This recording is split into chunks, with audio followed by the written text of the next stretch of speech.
Hey everybody, welcome to Entrepreneur's Edge for October 2020. I just want to welcome everyone to the special opportunity to expand your business, your wisdom, and accelerate your growth. I am really excited, as always, to introduce my special guest, my business partner, my mentor, my friend, Dave Jenks. Welcome, Dave. Thank you, Tina. Great to be here. Thank you, and welcome to everybody that's tuning in, that's on the call, and also for those that are listening to the recording. I want to mention something that Dave is the Dean of Master Networks University. He's also an author of 7 business books, best-selling author, speaker, and trainer teacher. And I've been lucky enough to be with Dave and in this journey for at least, I think it's 12 years, Dave, now. We're up on 12 years. Amazing. Yeah. Wow. So anyway, thank you so much for coming on and giving Master Networks members a chance to ask you questions. And take it away, Dave. All right. Thank you, Tina. You know, as everyone knows, that you get to send in questions to Tina and she passes them on to me, and then I answer 3 of them if or more if we have more, but we have 3 today.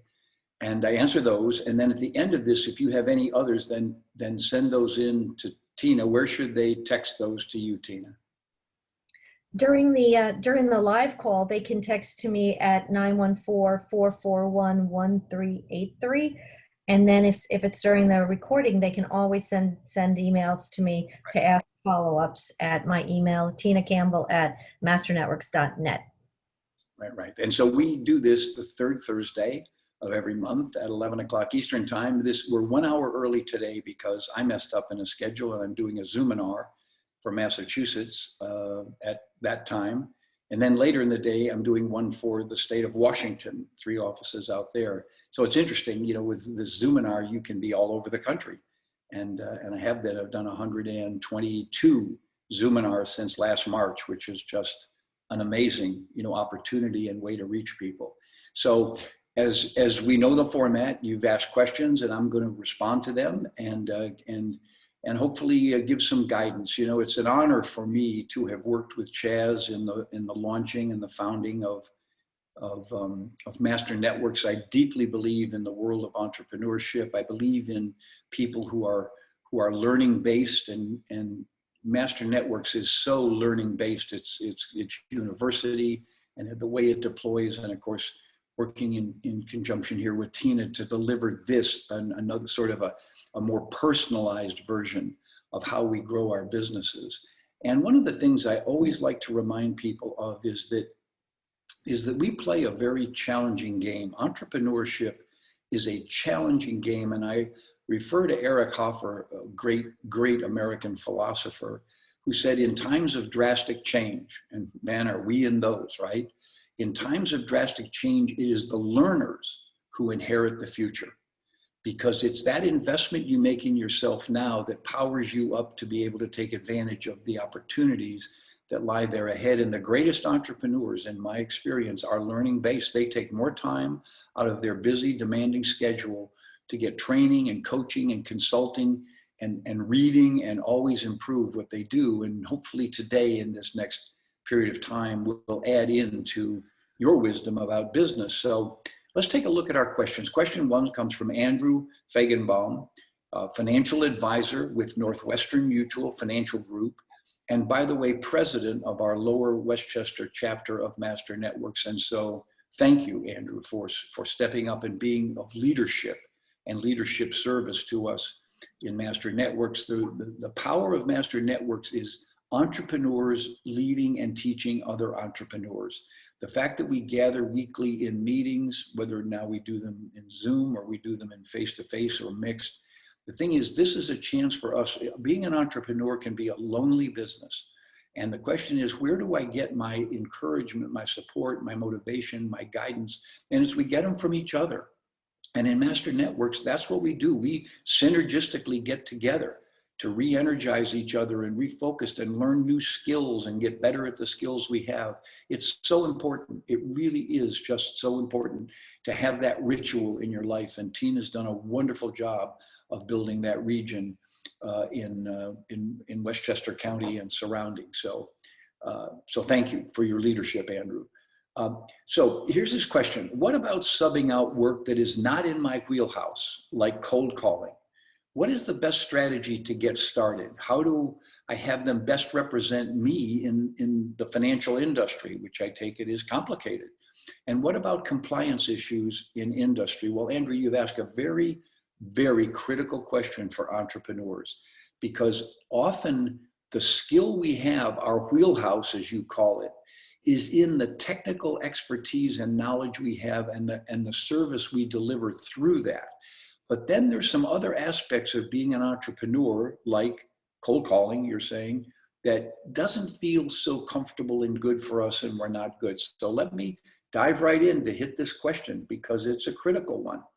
See, this is the thing. You have to be careful about subbing out work, because it really, for me in general, is for clear, simple tasks that people can do repetitively, like maybe administrative or managing a database or doing a flyer or creative things, and it can be done piecemeal, right? But it's not easy to sub out work that's for highly skilled sales or technical work. It's very challenging to find people that can do it the way you want it done, that can do it reliably, and then that will stay with you, because if they go and then you've lost that capability. So the subbing out question, I'm a believer, by the way, in virtual assistants.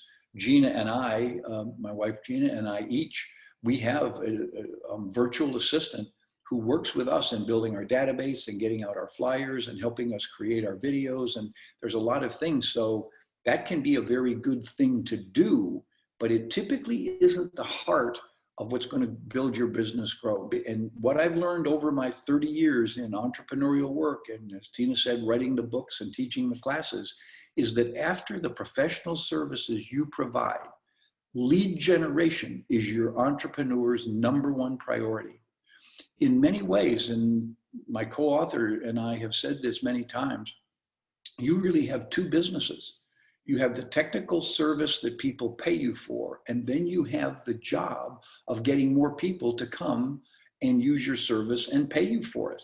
It's the lead generation side of the business, and really you can get some help in it, but you can't delegate it, because you're the one who's best capable of doing it. And let's get rid of the term cold calling, because I don't believe that cold calling inherently is actually a good concept. It really just isn't. And I know there's some businesses where they just hammer out calls and they have call centers, and and they're hoping a small percentage, 1 or 2%, will respond. And for them in a big company, that's fine. But to me, if you're running a local entrepreneurial business, and that's what we're focused on, not small businesses, local businesses, that you really have to build it through relationships. So it's all based on referrals and relationships. And therefore, the kind of skill we want to have is referral-based marketing and sales. Now, that's a set of skills to learn. And as an entrepreneur, I will tell you that I was only a mediocre entrepreneur till I learned selling, till I went to the Dale Carnegie sales course, and I started reading books, Seth Godin and Jay Abraham, and some great people. And I really understood that the game is sales and marketing, right? You got to do the service. That's fundamental. That's your reputation.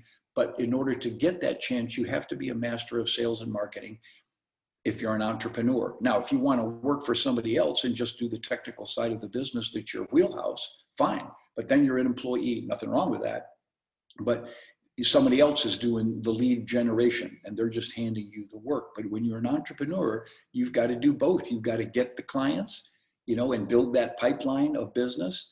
And increase it, and then you've got to service it. So I would say that hiring salespeople really requires a pretty big business, because it means you already have a clear sales strategy, you already have a training and supervision for them, and to hold them accountable. And in some areas, like your technical area or real estate or other technical licensed businesses, they have to have a license. They have to, in order for them to market or sell or talk to clients about even working with you, they need a license, and that takes them up to another level of maybe compensation and complexity. So here's what I would recommend. Read chapter 2 of Chaz and Mai's book called 5+1. It's the entrepreneur's formula for success. It's simple, pragmatic, and powerful. Read the chapter 2 on targeting. It's 40 pages. That's all, 42 pages. Read it. And in it, it has all of the key steps of how you build a referral-based business, right? Then I would say, become an entrepreneurial master of sales and marketing and lead generation. Make that your wheelhouse, right? Not a lot of people have that wheelhouse. You know, there's some people that are pure salespeople and they have a reputation, and maybe and they go out and they sell products and things, and you know, that's their game. We're not talking about that pure salesperson game. We're talking about the entrepreneurial game of generating business. And one of the sides of that, by the way, is becoming really good at marketing and messaging and targeting where your audience is and going after it in a beautifully crafted way. And there are great people to lead you in that. Here are 2 great guides that I've had. Jay Abraham, he wrote a wonderful book called Getting Everything You Can Out of All You've Got. Getting Everything You Can Out of All You've Got by Jay Abraham. But you can read anything by him. He is so good at marketing, not sales, although he said selling is part of what's underneath it, but at marketing. Then the other one is Seth Godin, who is a modern marketing genius. And his book, Unleashing the Idea Virus, or Permission Marketing, or Purple Cow, or this Everything is Marketing, that's a great one, Everything is Marketing. And he writes it in ways that you can absorb and use and understand. It's just that clear. It's just that good.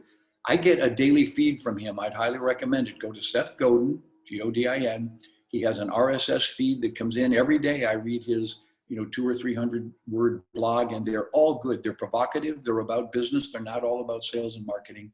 They're about philosophy. They're about business. They're about entrepreneurship. But a lot of it is about marketing. So get your kind of favorite guy. I really, like I said, I took the Dale Carnegie sales course. They still offer the sales course. If you want to get good at making a sales presentation and meeting somebody and having, talking them into using your services and hiring you, you can't beat that. It's a 12-week course, 1 night a week. It's powerful. The Dale Carnegie sales course. It launched my entrepreneurial career. It did. I was in the world of higher education, got into the world of business as VP of sales and marketing of a big graphic arts company in Albany, New York. But I didn't know sales and marketing. So I took that course, and it just opened my eyes to what real sales and marketing is. It's not cold calling, and it's not all those stereotypical ways we view salespeople. Salespeople operate at the highest level of human communication and interaction. And also, if you're doing it entrepreneurially, at the highest level of courage, because you have to learn to do things that are at the beginning uncomfortable.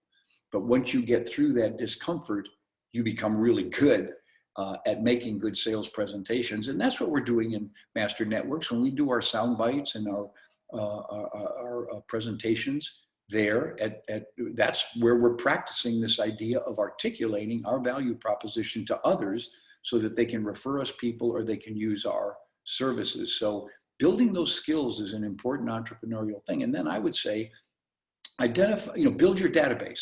This is what Tina and I know. Tina and I developed the term RDS, Relationship Development System. We don't think a database is your CRM, Customer Relations Management. It's your RDS, your relationship development system. And we have, and Tina can teach you 7 levels of relationships, from the outer side where you don't know them, where the inner side where you've reached out to them, to the place where they've reached back to you, to the place where you're interacting, to the place where they're doing business, to the place where they're doing business with you multiple times, to the place where they send you a referral, to the level where they send you multiple referrals in that inner circle of being an advocate.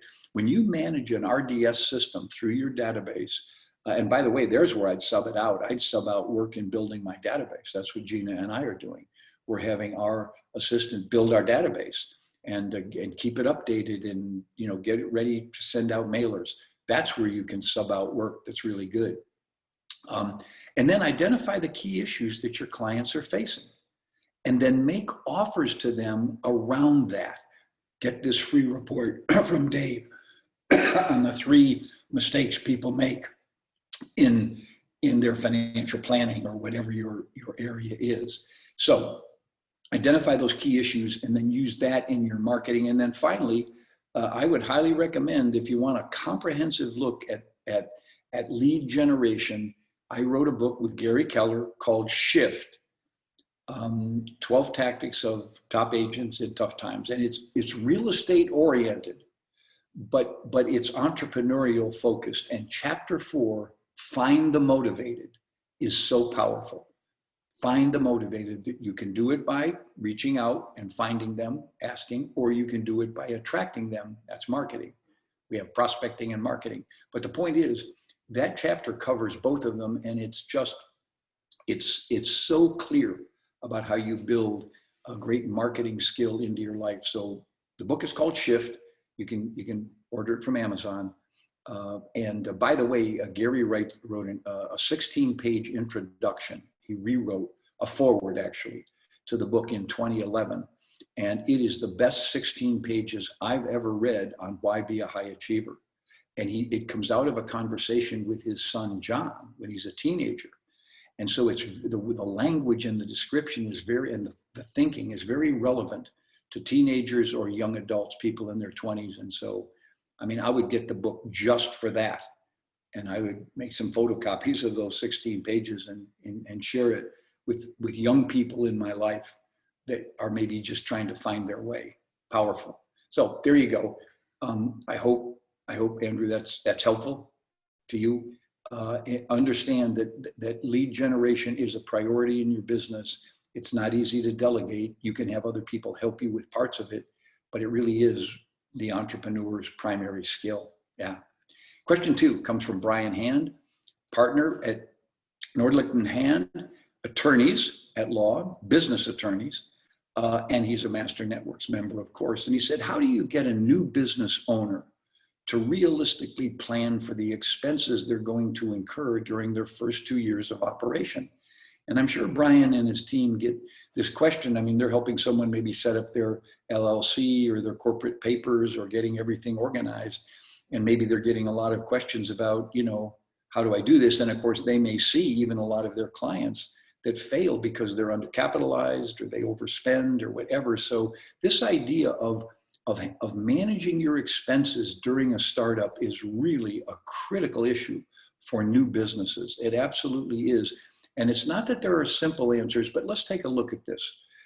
First of all, understand that this is the game. The game of launching a business is the game of leading with revenues and controlling expenses, right? The first thing you do is do whatever you can to generate revenue and do it cost effectively. Do it by making phone calls, do it by talking to people, do it by doing seminars. Use your human energy, not marketing expense. A lot of people make the mistake of the sort of, you have to spend money to make money. That's not true. You have to spend energy to generate business to make money. That's what you have to do. So don't use money to spend money. It's not the build it and they will come, that whole idea, field of dreams, build it and they will come. No, that doesn't work out that way. Get them to come and then build it as you have the money to build it. Lead with revenue, not expenses. That's just a motto. You ought to have that written above your desk as a new person. I lead with revenue, not expenses. Everything I do is to generate income inexpensively at the beginning, and then I'll add in. Now, the other thing, they really have to know their business. They can't just wing it. It can't be what Michael Gerber says in his book, E-Myth. They can't be an entrepreneurial twitch. Oh, I want to build a business. Oh, I want to start a restaurant. Oh, I want to, I love to do this. I want to do this. I want to be a realtor because I love homes, that kind of thing. No, they need to understand the real technical side of the business, and they need to study it before they even launch their business. They need to know what it takes, what kind of equipment does it take, what kind of facilities, if any, what kind of staffing, again, if any, what kind of inventory, what kind of marketing, where do I get clients, what does it take to get them? And then what does it cost to service them? And they have to build a budget. Just underline that. They have to build a budget. You just have to have a financial plan that says, this is what I think it's going to cost. I'm being conservative here, meaning conservative. I'm going to put in what I think it's going to cost, and then here's how the revenues will flow. Here's how I get paid. So a budget includes not just expenses, it includes revenues, because you're sitting there with, remember, the budget model is just simply this. It's REV minus COS, that's cost of sales, and when you pay somebody else, minus EXP, expenses, equals NET, net, and you're going for net. You're going for profitability. And you want to do that early. There's a wonderful book written now I'd highly recommend called Profit First. Profit First. It means your whole attitude in business is one of profitability right away. Oh, not, oh, it'll come sometime. Sometime this will be profitable. You get big ventures like Amazon and USA Today and others where they had to put up big front end money and lose money for several years before they made money, but their plan was big and they had all those resources. Most of us entrepreneurs don't have that. So we have to be very conservative, build a budget. Now, find a model. This is always master your business after a model. When we wrote The Millionaire Real Estate Agent, we modeled for real estate agents what it looks like to build a business. 5+1 is a model for how to build a locally owned business. It's all the pieces, all the 5 disciplines that work together. So find a model, go into your profession and see. Usually professions will have a startup model. Here's what your startup costs are. Enter into an industry organization that supports that business, because there will usually be lots of resources there that come from people who've learned the hard way how to do this. And then have a written business plan. These are my goals month by month. These are my activities. These are the way it's going to generate income. And then of course you combine that with your budget. So a written business plan, goals and action steps, as well as budget. Those are the 2 technical systems that really cause a business to be successful. And then read a great book. It's called The Art of the Start 2.0. That means it's his second version of this book. It's a classic, Art of the Start by Guy Kawasaki. And I would say everyone should read that before they launch any business, because he's so clear about how you do it and how you do it safely and how you do lead with revenues. And then I would say, get a mentor or a consultant. It may be your firm that you're talking about that people will work with. But it's having someone who guides you and helps you, who's helped others get through this before, is great. They can hold you accountable. They can keep you on track. They can warn you if things are going wrong. And then I just say, keep tight financial accountability. And that means a monthly P&L that shows your revenue, that you're tracking the pipeline of business coming in, and you're seeing your expenses and you're holding that within the budget. And you're not letting things get out of control. Because what really happens in startups as a problem is they're just kind of winging it. And, oh, well, we need this. Oh, yeah, we got to buy this. Oh, yeah, we got to this one. We can't succeed without that. And all of a sudden you're spending money, and then you get deep in debt and you don't have the revenue to match it. And of course, we know, local businesses fail at a high rate. One, because they're not doing the stuff that's on this page. So I would say this one page right here, I think, is the fundamental guideline for being realistic about startup expenses. Great question. Now, Michael McClay, Vice President, Property and Casualty, USI Insurance Services, and also a Master Networks member. Glad to have you with us, Michael. He's a consultant. He's used to consulting, and he said he gets asked very clear questions. He gets asked 3 questions. How do I select the right industry professionals?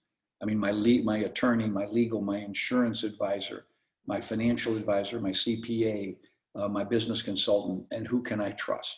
That's one question. Number 2 is, how do I differentiate myself in my industry? And 3, I think one of his people said this, I'm not a good salesperson. How do I grow my business? But I'm really good at what I do. All of these are great questions, Michael. These are great questions because they really face us all in this business. So let's take a look at this.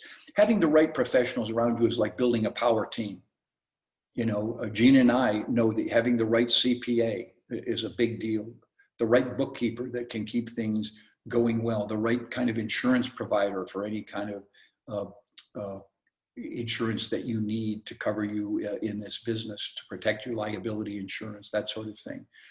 We have a great financial medical insurance advisor who guides us in our choices in medical insurance. And as entrepreneurs and self-employed people, we need all of these kind of consultants. So here's the thing to remember. In your mind, build that team, almost view it, those key positions, right? Attorneys, CPA, insurance provider, liability maybe, and then health insurance, and then business consultant. That would be a key one. Bookkeeper, CPA, tax prep. Put those around you. And then if there's other providers that you use that are independent contractors for parts of your business, then put that on the list and say, okay, here's the team I'm building. Now, you build them just like you would build an employee team. You take them through a thorough selection process. Get a resume from them of their work and their credentials, get references, who else has worked with them, get permission to call those references, and then you check around what's their reputation. And then, of course, you have an in-depth interview and tell them what you're looking for and what you need. The other thing is use master networks. Get referrals from other entrepreneurs for who they use for their professional services, because there's nothing more powerful than a person you trust referring you to someone they respect, right? So if you trust someone in master networks or another colleague that you have in business, and they guide you to a service provider, the odds are, and they're happy with them, they use them and they're happy with them, the odds are really good that that's going to work out for you. That's better than any kind of paperwork or promotional stuff or looking online and seeing their website, all that stuff, which is self-promotion. You can look at that. You can see whether it's professional and whether it appeals to you. But the point is, it's going to be that personal referral from someone else that makes the biggest difference. Then be clear about the work you need done. Because sometimes you're not so clear about, so what kind of legal services do you need? You know, maybe it's just the technical part of starting up a business. You're not looking now at being in trouble in some sort of way. Maybe it has to do with relating to your regulators, the regulatory issues that are around your business, right? It may be that. It may be employment issues. So a labor attorney, it may be something, and then your insurance, what kind of insurance, liability, commercial, E&O, errors and omission for things that might come from your clients, and health, all those kind of things. So be clear about what you need. See, this is important in so many things. Same thing with you hire people to work with you. You've got to give them a very, very detailed, thorough job description.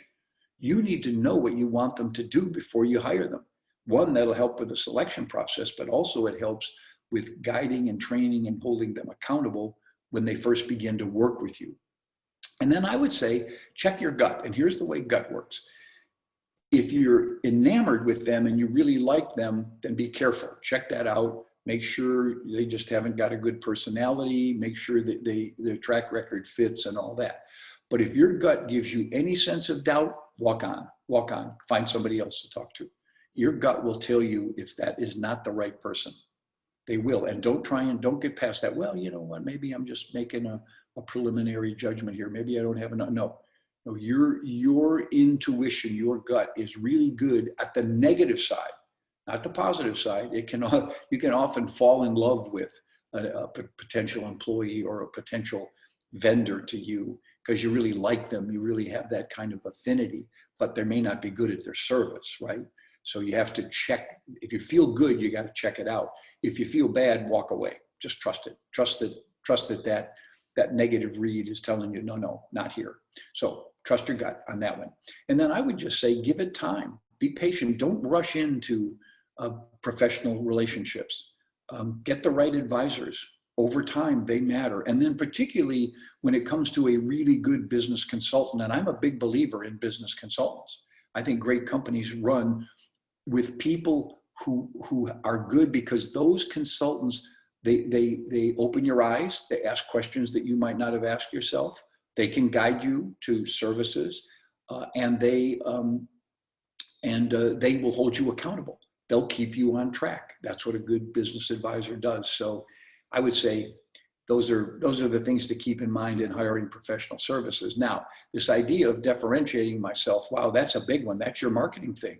You need to know your business and what you do best. You got to blow your own horn, be in clever ways, tell stories with emotional impact of how you serve people, how you do it differently, how you do it in a special way. Get emotionally connected with what you do that makes you so good, because you say you're good and you know you're good. Well, then you got to articulate that you're good. Get credible, detailed testimonials. By the way, there's two kinds of things in this. There's what I call letters of reference, and then there's testimonials. They're both important. Testimonials are those who've done business with you and say how good you are. Great, those are powerful. Use their words, by the way, not yours. One of the things about testimonials is they'll say it better than you would about yourself, and then it's third party, you're not bragging because they said it. The other is, though, letters of recommendation. When you're new in a business and you may not have many testimonials, then get letters of recommendations from people who work with you in some other work and say, oh, when Dave worked, when he says he's going to do something, he'll get it done. You can trust him. He's just got such a work ethic, and they'll say things about you that people care about: trust, work ethic, dependability, doing what you say you're going to do, all of that. So I call those letters of reference because they're not directly related to your business, but they're related to your character. Right? And then identify where people get disappointed by other providers. Really know where those pain and disappointment parts, and then use those as key issues that doesn't happen. Promises made, promises kept. If you're in a business where a lot of people promise things and don't get them done, say, with me, promises made, promises kept. I pay attention to the details. I'm a master of the details. The devil is in the details, right? Because others skim on this. So identify where people get disappointed and overcome that. And then master your words. Your words are powerful. And I highly recommend a book I've had with me now for probably 15 years, Richard Bayan, his book, Words That Sell. And then he has another one, More Words That Sell, but he's a copywriter and he can state things in so many different ways that are powerful. And you can use that in your advertising and marketing. And then the final thing, page 47 of the book 5+1, name it and claim it. Set up a system that is your system. It doesn't mean it's different from anyone else's. It's just yours, and put a name on it. Dave's 5-star service. Dave's results guaranteed action plan. Dave's 5-step ways to great results. Whatever it is, put a name on it. Name it and claim it. One of the things I tell you I did with Gary Keller and for Keller Williams is we named everything. The company is full of names and acronyms that people know, and it's our intellectual property of that company, and it's powerful. So build your own intellectual property. So that's differentiating yourself. And then here's the final one. It really goes back to our first question. I'm not good at sales or marketing, but I'm good at what I do. What do I do? And my answer is, you can get good at sales and marketing. It's not complicated, and you've got the instinct to do it. And if you're in business for yourself, you need to be good at personal promotion. You need to be assertive about that, be willing to do it. Don't be overly modest in this regard. Blow your own horn, and then avoid all the stereotypes of selling. All the aggressive salespeople, the slick, and and all that stuff. That's not selling. Great selling is a relationship-based, service-centered strategy for getting clients. View selling at the highest level. That's what I learned in the Dale Carnegie Institute. And then enjoy it. It's a game. It's a game. How can I find business? How can I identify ideal clients? Where are they? How do I find them? How do I connect to them? And get good at marketing. Marketing isn't selling. Marketing is just putting out ideas that people respond to, that then you can talk to them about why work with you. And then under it all, just always remember that you are good at what you do. You said at the beginning, I'm good at what I do. Well, the foundation of great sales and marketing is you're good at what you do. And now you're going to get good at articulating that. And then your business will grow, right? So there we go, Tina. 3 great questions with some added parts of that. And